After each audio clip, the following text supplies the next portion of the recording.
Good morning, friends. Welcome to our read and discuss weekly read and discuss session.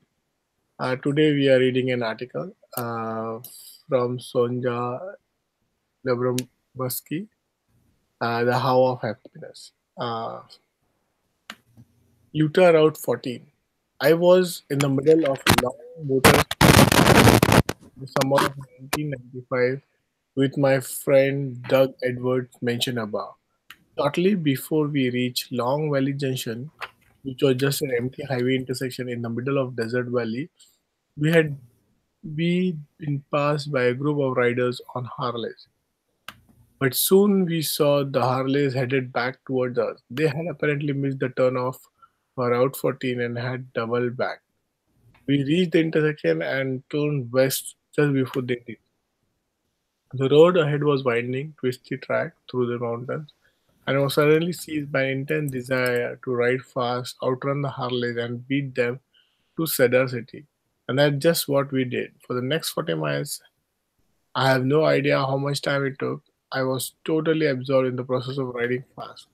I felt such an intense of oneness with the motorcycle, even with the road. I didn't even feel like a conscious person on a vehicle, but like an organic component of an integrated system. Rather than thinking and making decisions, I simply acting, reacting, and being. And as we emerged from the mountain, drifting towards Cedar City on a long straight way, I popped back into consciousness and thought, "What the hell just happened?" In the retrospect, I see this is as a classic flow experience, and I believe it was so intense not only because of my intentional activity and attitude as per Libramovsky's suggestion, but also because I was able to drop into the flow state more readily than usual. Because my riding skills had been heightened over the course of the journey and the experience of riding fast had become second nature. And because of excellent environment, the challenging road, the risk of crashing the pursuing harness was so highly conducive to flow. Environmentalized world, I was fully immersed in a goal-directed, rule-bound action system that provided clear clues as to how well one is performing. But I don't find myself riding a motorcycle through Stanford, climbing wall in the mountains, all that often. In fact, I have more or less quit riding, although my bike is still in the back of my garage. So how do I experience flow more frequently? These days I'm finding it not at high speed but while hanging nearly motionless a few feet above the ground at Stanford climbing wall. I'm not skilled rock climber, but that's fine. It's sufficiently challenging for me just trying to make it around the perimeter of the wall on the easy traverse route, the climbing equivalent of a bunny slope at a ski resort. I'll stop here. You want to go next, Wendy? I started climbing last summer, but found it too physically taxing to go regularly. So I spent the rest of the year getting into better shape. More on that below. And just began climbing again recently. I still can't do it too often. My muscles can take the strain, but my joints still ache afterwards. But that's fine. I'm not interested in becoming an expert climber. I just want to be able to stop by once or twice a week, boulder around the wall, and lose myself for 30 to 45 minutes. I think climbing is so conducive to flow because, once again, it's a goal directed, rule bound action system that provides clear clues as to how well one is performing. The stakes are pretty low in this case. Success means advancing a few more holds along a given route, while failure means falling a few feet onto a cushioned floor. But what matters is that my novice skills are appropriately balanced with the modest challenges posed by the wall's traverse route. I suppose I'll get better over time, but I'm not in any hurry. And to the point of this essay, I absolutely feel happier after climbing. Taking care of your body. As noted above, I don't know why L treats three related but different activities meditation, physical activity, and acting like a happy person as a single strategy. The fact that taking care of your body is one of my best fit happiness strategies poses a dilemma. Must I pursue all three elements of the strategy to reap its benefits, or can I pick and choose from among them? Meditation.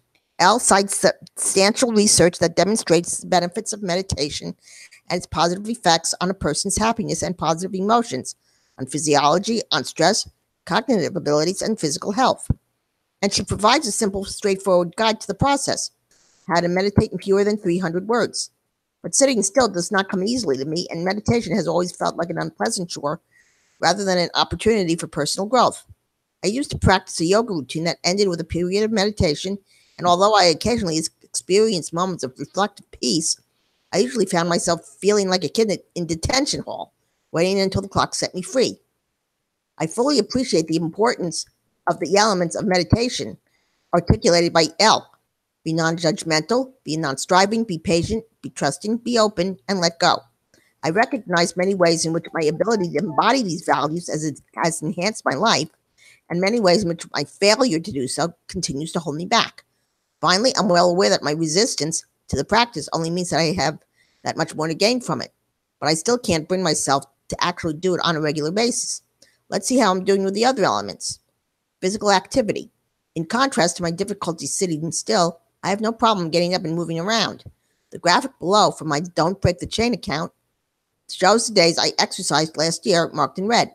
It's not entirely accurate because I wasn't using it in January or February, but once I started keeping track of my workouts, I exercised nearly 2 out of every 3 days, and it would have been close to 3 out of every 4 if I hadn't let work get the best of me in May. 2008 exercise. I was an active kid and an athlete in high school, but my relatively high level of fitness created a false sense of security in adulthood. I found that I could be inactive for a few months and then suddenly return to regular activity without suffering serious consequences. But this all changed last year. I loved my work at Stanford, but I had allowed it to consume me and had stopped exercising entirely throughout all of 2007. I'd gained weight and was probably in the worst shape of my life. I decided to get active again at the beginning of 2008, but I went too fast and hurt my knee on a long, hard run. My 40-year-old body wasn't cooperating like it had in the past, and if I was going to be active at all, I needed to let my knee heal, ease into a sustainable routine, and maintain it assiduously. I've been able to do that successfully over the last year, and the keys have been: 1. Variety. I almost never do the same thing 2 days in a row. 2. Novelty. I've worked several brand new activities into my routine, such as rock climbing, see above, and swimming. I also try to hike someplace entirely new in the Bay Area each month. Many thanks to Jane Huber. 3. Consistency. It was shortly after I was able to return to regular activity that I discovered Don't Break the Chain, which turned out to be a surprisingly powerful motivator to do something, anything on a given day just to keep filling up that calendar. 4. Humility. I'm old, or at least no longer young, and that means that I simply can't do all the things I used to, and I need to listen to my body when it says no. Sometimes that means no lifting or climbing or swimming when my shoulders hurt, and sometimes it means no running when my knees hurt, and sometimes it just means take the whole damn day off and have a drink. I've thoroughly had no problem sticking with this strategy, and it most definitely has had a positive impact on my happiness. But why? As with meditation, L cites extensive research that documents the benefits of physical activity. Psychologists believe that several explanations underlie the well-being rewards of exercise. First is the self-esteem mastery explanation. Taking up a sport or fitness regime makes you feel in control of your body and your health. Seeing yourself get better at something provides a terrific sense of agency and self-worth. Second is the possibility that physical activity offers potential for flow, as well as a positive distraction that turns away worries and ruminations. It essentially serves as a timeout from your stressful day with a positive spillover for hours afterward. Third, physical activity, when performed along with others, can provide opportunities for social contact, thus potentially bolstering social support and reinforcing friendships.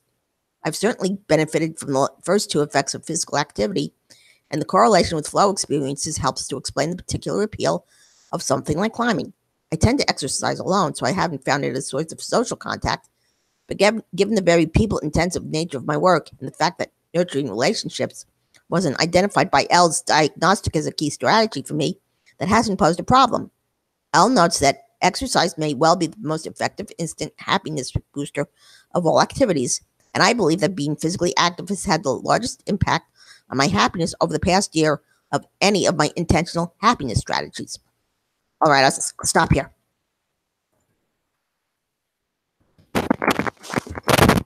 Okay. Thank you. Acting like a happy person. Outright. Remarkably, pretending that you're happy, smiling, engaged, mimicking energy and enthusiasm, not only can earn you some of the benefits of happiness, return smiles, strengthen friendships, successes at work and school, but can actually make you happier. In poet Marge Piercy's words, live as if you liked yourself and it may happen. Parenthesis. This quote reminds me of St. Ignatius Loyola. Perform the acts of faith and faith will come. A paraphrase of his spiritual exercises, which seems to find its way into my writing on a regular basis. Why does work? How can acting happy? Why does this work? How can acting happy make you happy? Al's explanation focuses primarily on two feedback loops, one internal and one external. Internally, our brain interprets the physical manifestations of happiness, our smile, our posture, our tone of voice as the emotions felt itself, and we actually experience the emotion to a greater extent. Externally, our manifestations of happiness are typically mirrored by others, creating a cycle of positive emotions. Al is careful to note that the impact of these factors is modest, but it's real nonetheless. Smiling and laughter, even the insincere, I don't want to pose for this photo smile of this joke, it's not that funny chuckle, give rise to a mild feeling of well-being. But despite its modest impact, this strategy seems to me very essence of the concept that underlies Al's thesis. We don't always act a certain way because we feel a certain way. At times, and perhaps most of the time, we feel a certain way because we're acting a certain way. In applying this strategy, I think there are two important points to keep in mind. First, acting by definition implies a certain degree of conscious effort that can come dangerously close to inauthenticity. How close is too close? At what point do you stop increasing your happiness and start looking like a damn fool? Clearly, there's no bright, shining line distinguishing helpful, intentional behavior from counterproductive naivete. And second, acting happy doesn't mean pretending pain and sadness don't exist in yourself or in others. Candida is not a role model, and we need to make room for the healthy acknowledgement and expression of the pain and sadness we experience. But despite or because these cautionary notes, I found it helpful to strive to express and convey my happiness more vividly. Should I continue or should I quit here, guys? I think one paragraph should be fine, like the one that on practicing act of kindness. Okay, that section. Practicing acts of kindness. According to Al's Diagnostics, this is the third best happiness strategy for me. She writes in The How of Happiness, from a very early age, we are inculcated with the idea that kindness and compassion are important virtues. Of course, we're taught to develop and apply these virtues for their own sake, because by definition, it is right, good, and ethical thing to do. What scientific research has recently contributed to this age-long principle evidence is that practicing acts of kindness is not only good for the recipient, but also good for the doer. Being generous and willing to share makes people happy. The reason for this, according to Al, are that there are performing acts of kindness leads us to see others as better in a better light, creating a stronger sense of community, diminishes negative feelings of guilt or distress, encourages a sense of appreciation for your own circumstances, causes you to view yourself as an altruistic and compassionate person, and perhaps most importantly, jumpstart cascades of positive social consequences. Helping others leads people to like you, to appreciate you, to offer gratitude. All this said, Al cautions that kindness must be expressed in some specific way in order to increase your happiness. If you do too little, you won't obtain much benefit in happiness. If you do too much, you may end up feeling overburdened, angry, or fatigued. She comments she recommends choosing one day a week and on that day commit one new and special large act of kindness, alternatively 3 or 5 little ones. I say new and special because the kindness strategy calls for something extra, something that pulls you out of your routine. I think of myself as a kind person, who doesn't? But I also recognize I tend to express kindness in ways that comes easily to me. I feel compassion and empathy and convey encouragement and support readily. That's one reason why I believe I'm an effective coach. Expressing these feelings is, in a sense, part of my routine. Although my work as a coach is deeply rewarding and allows me to feel a sense of purpose and fulfillment, I suspect that I'll need to find other new and special ways of expressing kindness in order for this strategy to have an impact on my happiness. The success I've already experienced with the strategy noted above encourages me to take this one seriously as well. But I'm not entirely sure what new and special acts of kindness will look like in practice. Volunteering, donations to a worthy cause, perhaps the Random Acts of Kindness Foundation have some suggestions. Okay.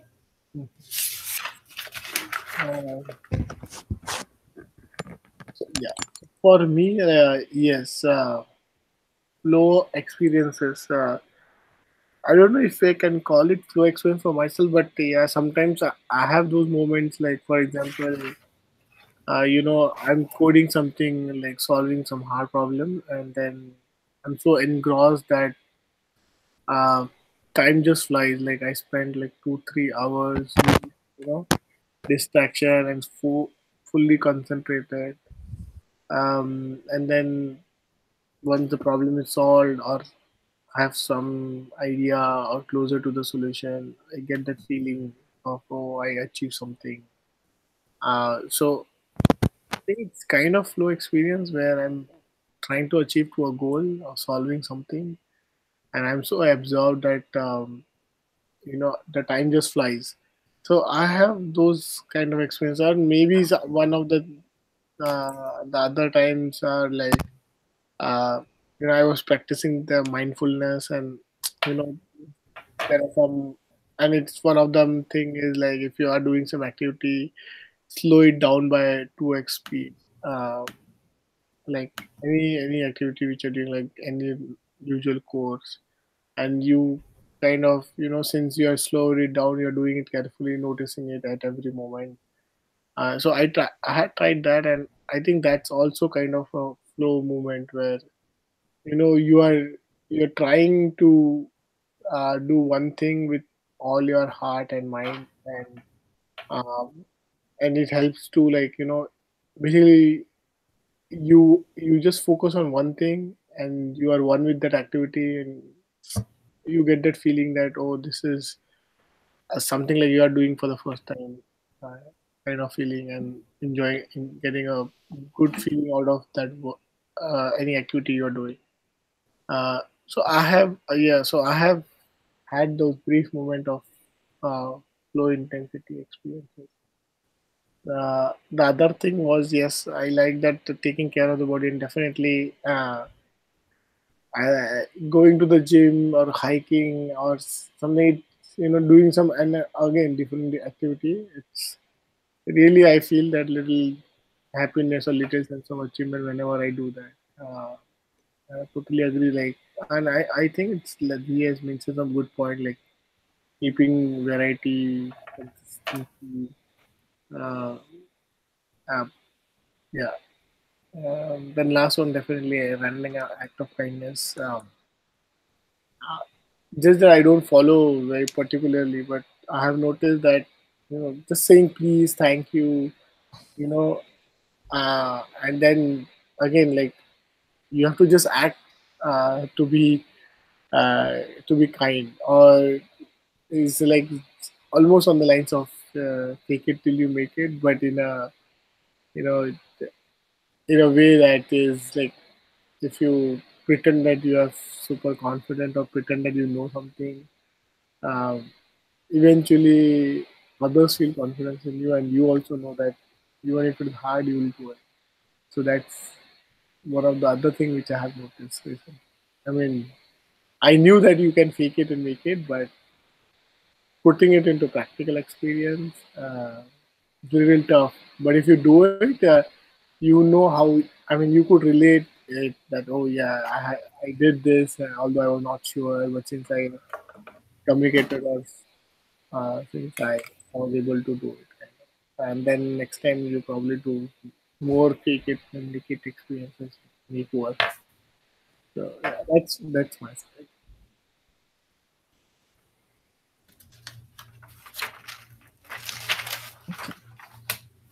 Well, for me, the part that I connected with starts psychologists believe that several explanations underlie the well being rewards of exercise. And it's, I've certainly found that out because even when I was living in another building before the one I am now, we had a group that met for exercise on Thursday afternoons. And we put music on and exercise to the music. And that really started me do improvement in my health. And now with the yoga that we do on Thursday, there's other people that do it with me. And I get the benefits of physical benefits plus the social benefits from it.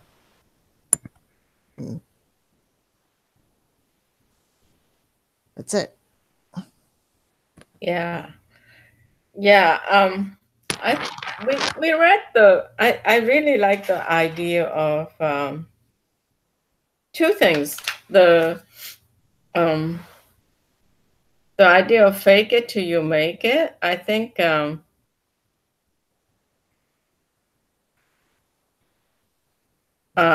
we read the book Amy Cuddy, right? We read Amy Cuddy's book. Yes. And I think that's the whole thing, that if we can take a bodily expression of that, will really help us to integrate whatever we're doing. And I think this idea of if sounding there is this risk of being appearing inauthentic. And I think the difference in that is when you pretend it and you don't work toward it. So you say I really know everything, but you don't really work toward knowing stuff. So there's the inauthenticity comes from the grandiosity of it. And I think the other thing that makes it inauthentic is when I compare myself to other person. Although I've been hearing it lately, but the point is, if I say I'm smarter than this other person, or I'm smarter than the person in the room, that's a kind of grandiosity in comparison to others. But if I say I'm a smart person, that's affirming myself. I think that's a huge difference there. And the other thing about faking it till you make it is that whatever you're faking is in alignment with your core values. Right.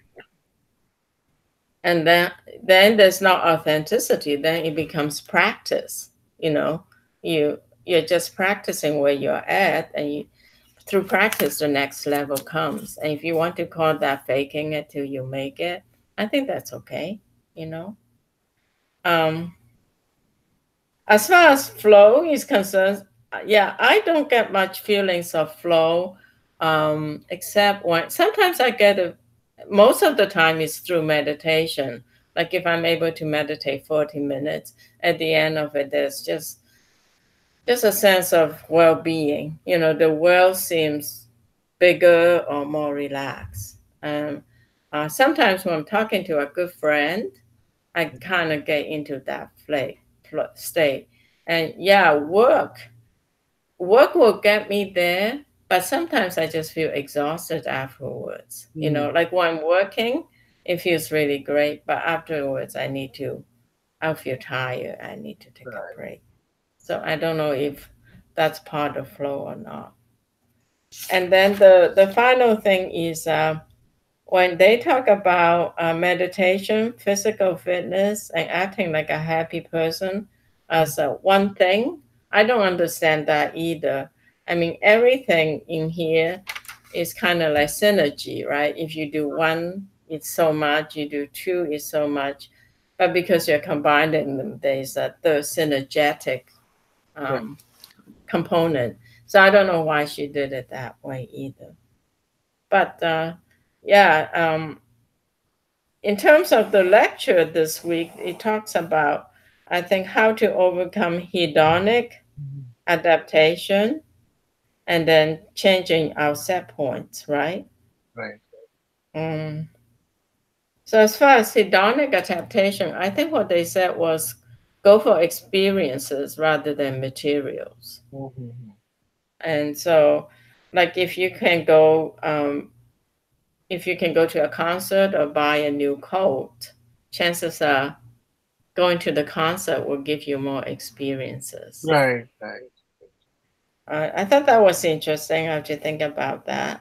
And then changing our set point or our frame of reference. And they talked a lot about social media, you know, but in effect, one of the larger questions I have is, I read this somewhere that, for example, in China, that the poverty level is really great. So there may be one room with 5 people sleeping on bunks, and they're pretty happy because, that's all they know and that's all they care. But then when they see all that consumerism advertisement on TV, it changes their set point. So I'm wondering, like social media, television, what that is doing for the set point of the world, Right. For myself, I think, I just have to remember my set point is where I am today, not where I was when I was working or, when I was 30 years old physically or all that. So I think those were good points to go into. That's all I have. Comments, feedback? No, I mean. Well, nope. No, I don't have anything to say. Okay. Thank you. Yeah. Welcome. We'll move on to for the commitment next week. Okay. So for me, yes, going to the gym 3 times. But next week we are going for Legoland, so I think I'm mostly will be enjoying and doing nothing. Great. Yeah, so we are looking forward for the trip, and also it's been very busy at work from last 2 weeks, so it will be a good break to just relax and enjoy and have fun. Hopefully, no one calls me from work to do something. So Well, you're not on call, right? No, I'm not on call. It's just emergency, right? Yeah.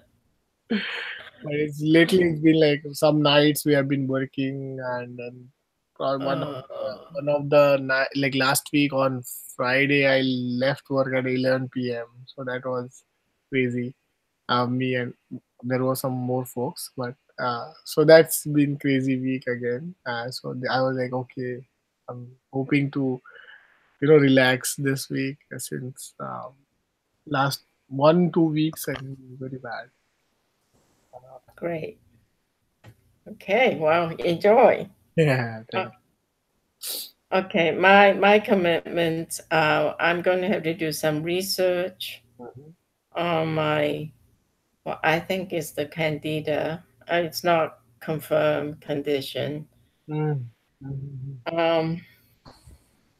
I am actually probably, the peer mentoring project, I wrote the recommendation. I submitted it, and the director wants to speak to me next week. So that's great. The Macro Mentors peer mentoring project. So I'd like to see what she has to say, how to go forward. I would like to work on my book. Of course, okay, on top is excellent relationships with Hub and everyone. I would like to put on exercise as well. Exercise and weight loss. So that's it.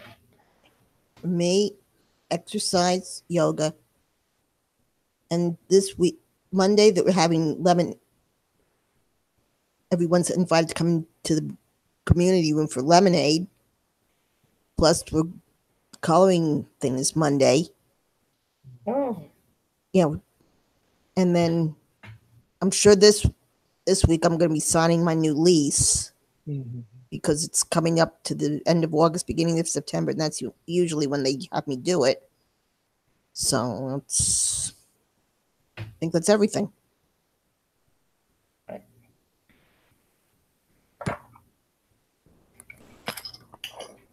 Okay, I think we're good. Yeah. All right. Have a great week. You too. Thanks a lot, everyone. Have fun. Thank you. Bye-bye. Have fun. Yep. Yeah. Bye-bye.